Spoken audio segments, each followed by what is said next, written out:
Salut, comment vas-tu? Aujourd'hui, bienvenue dans cette nouvelle vidéo où je vais vous parler de mon expérience en architecture.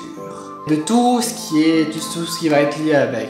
J'espère que vous allez bien. Moi en tout cas, je suis au KLM aujourd'hui.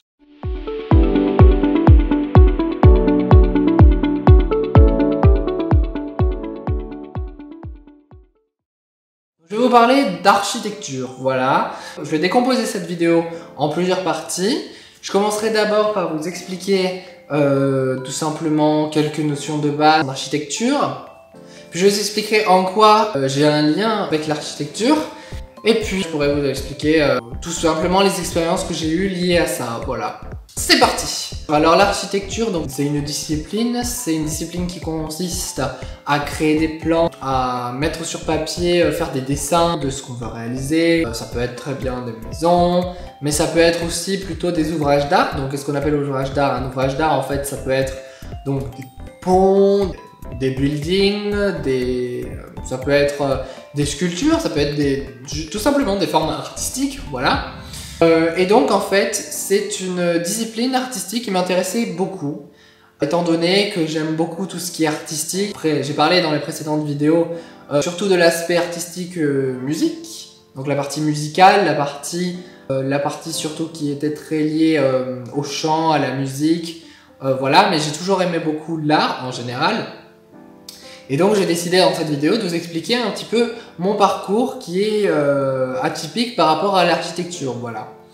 Donc il faut savoir que moi je suis sorti du bac avec un bac S, et à la sortie de mon lycée, je ne savais pas vraiment ce que je voulais faire. Au début, j'étais plutôt parti sur des métiers liés à ce que je fais actuellement, c'est-à-dire de la géologie. Mais à la base, dans mes vœux APB, à l'époque ça s'appelait APB en fait. Moi j'avais mis des vœux d'architecture pour rentrer en école d'architecture sur Bordeaux. Il faut savoir que les écoles d'architecture, il n'y en a vraiment pas beaucoup en France, il y en a quelques-unes, voilà. Et donc j'avais été sélectionné sur dossier pour rentrer. Donc il faut savoir, je crois qu'il y a à peu près, il doit y avoir dans les 2000 dossiers, 2000 candidatures et seulement 1100 prix. Donc j'avais fait partie des 1100 prix. Et parmi les 1100 prix, il n'y a que, je crois, 300 qui sont pris, quelque chose comme ça. Il n'y en a pas beaucoup, voilà. Donc j'ai été à l'oral. Et puis voilà, ça s'est pas très bien passé. Donc j'ai pas été pris en architecture. Du coup, je me suis retrouvé après à devoir faire un choix. Et donc ce choix a vite été fait. C'était mon deuxième vœu, la fac de sciences, qui paraissait logique, hein, étant donné que j'avais fait des études de sciences. Voilà. Donc je suis pas rentré en architecture, mais je suis rentré à la fac de sciences. Ce qui au final m'a plu, puisque j'y suis toujours. Ensuite, l'année d'après, j'ai retenté à nouveau l'école d'archi. Donc j'avais été repris sur dossier et j'ai encore une fois été disqualifié à l'oral, voilà. Donc c'était quelque chose, au final c'était pas vraiment fait pour moi puisque je n'arrivais pas à rentrer dans cette école. Je connaissais des gens qui étaient rentrés mais moi j'y arrivais pas. Donc toujours pareil, j'ai continué mes études. Néanmoins, en L1, j'ai participé à un projet. Donc je vais vous expliquer en gros un petit peu ce projet dans la suite de la vidéo.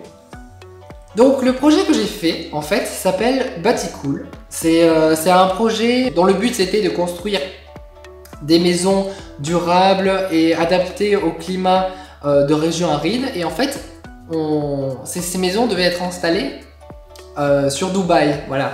Donc Dubaï, les Émirats Arabes Unis, on sait qu'il fait très très chaud et tout ça. Et on voulait faire une maison également qui soit adaptée aux conditions climatiques, donc de là-bas, qui soit en respect avec la nature, etc. Moi, je m'occupais de la partie qu'on pourrait dire aquaponie. Donc l'aquaponie, qu'est-ce que c'est? Pour faire simple, en gros, l'aquaponie, ça va être tout ce qui va être lié à l'eau, donc tout ce qui va être biologie. En fait, la partie biologique, c'est un système dans lequel les plantes rejettent de l'oxygène dans l'eau, qui permet aux poissons, donc, qui vivent dans l'eau, de respirer. Et en fait, les déchets relâchés par les poissons, après, sont mangés par la plante, ça fait un cercle comme ça et ça fonctionne très bien comme ça, voilà. Et j'avais également la partie recyclage de l'eau, des eaux usées, donc à savoir des filtres, des lombrifiltres. Donc les lombrifiltres, C'est des filtres naturels en fait, c'est des filtres avec des vers de terre, voilà, des lombriques quoi, des vers de terre. Et tout ça, ça faisait partie de la conception de la maison, voilà. Si vous voulez, je vous montrerai juste là, peut-être un petit extrait de vidéo de présentation de... Alors c'était il y a longtemps, hein, c'était il y a 3 ans au moins, donc c'était en 2017, c'était pour un concours international 2017, donc qui s'appelle Baticool.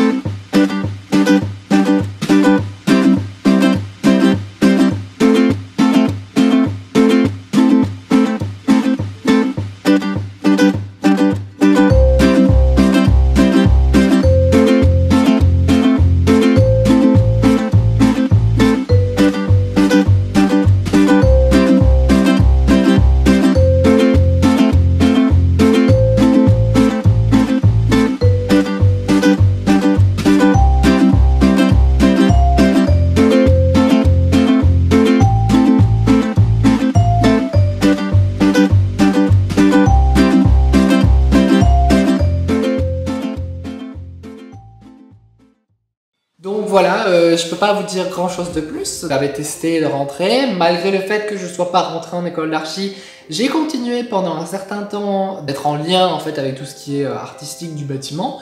Donc j'avais fait ce projet, mais l'année dernière, j'ai été à la mairie, j'ai fait un stage à la mairie, dans la partie urbanisme, donc dans la partie urbanisme, tout ce qui est lié au bâtiment, etc. J'ai fait des permis de construire, enfin des CU, donc les certificats d'urbanisme, des DIA, des déclarations d'intention d'aliéner. Donc c'est quand la métropole, donc là en l'occurrence Bordeaux, veut racheter une propriété, il doit demander à la mairie. Voilà, voilà, j'ai fait globalement ça. Donc après, quel conseil je pourrais vous donner, moi, si jamais vous voulez faire architecture? Eh bien, d'abord, il faut bien se renseigner sur les matières, parce que c'est très important, hein, pour rentrer en école d'archi, c'est sur certains critères. Donc, il faut savoir, en fonction des années, ça va pas être sur la même chose. Par exemple, il y a des années où ils vont privilégier les notes de français, d'autres années où ça va plutôt être les notes d'histoire, et d'autres années où ce serait les notes de philo, etc. Pour rentrer dans certaines écoles, il faut ce genre de choses. Puis, je vous conseille aussi, si jamais vous voulez rentrer, parce que moi je suis pas arrivé, mais peut-être parce que c'était sûrement pas ce qu'il fallait que je fasse, je vous conseille surtout si vous aimez dessiner ou si vous aimez vraiment tout ce qui est architecture, et si vous n'êtes pas trop mauvais dans les matières qu'ils demandent, il faut être à l'aise à l'oral en fait, puisque la deuxième partie ça se passe sur l'oral, et si vous êtes pas à l'aise, ça marchera pas, voilà. Par rapport à ce que je disais tout à l'heure, c'est que on est d'abord sélectionné sur l'écrit, enfin sur les notes quoi, et après on est sélectionné à l'oral pour passer un oral. Donc là voilà, j'avais passé un oral, et il faut savoir que les questions, ça peut vraiment être tout et n'importe quoi. Moi par exemple, comme question, j'avais eu, je me souviens, j'avais eu que symbolise la pyramide. Donc il fallait dire que la pyramide ça symbolise une relation, ça crée un lien en fait entre les mortels et le ciel, voilà, mais ça pouvait être sur n'importe quoi. Il y en a, ils ont eu sur des questions d'Harry Potter par exemple, donc ça n'a absolument rien à voir avec l'architecture, et c'est aussi pour ça que c'est compliqué d'y rentrer, parce qu'en fait, si on est déstabilisé par tout simplement de l'improvisation, bah ça marche pas. Voilà, c'est globalement ce que je voulais vous dire dans cette vidéo, hein. Si vous avez finalement réussi à rentrer dans une école d'archi, c'est génial pour vous, mais peut-être que si vous n'y arrivez pas, c'est que tout simplement, eh bien c'est pas fait pour vous, voilà. Et cette vidéo est terminée. Si jamais ça vous a plu, n'hésitez pas à mettre en commentaire ou à mettre des pouces de like, voilà. Ou tout simplement à m'expliquer aussi votre propre ressenti, votre propre vécu, si vous avez fait d'autres choses après, si ça vous a déstabilisé, voilà, vraiment beaucoup. Il y a aussi mes précédentes vidéos que vous pouvez retrouver juste là. Ma chaîne également juste là. Et puis voilà, moi je vous dis à bientôt pour une prochaine vidéo. Salut!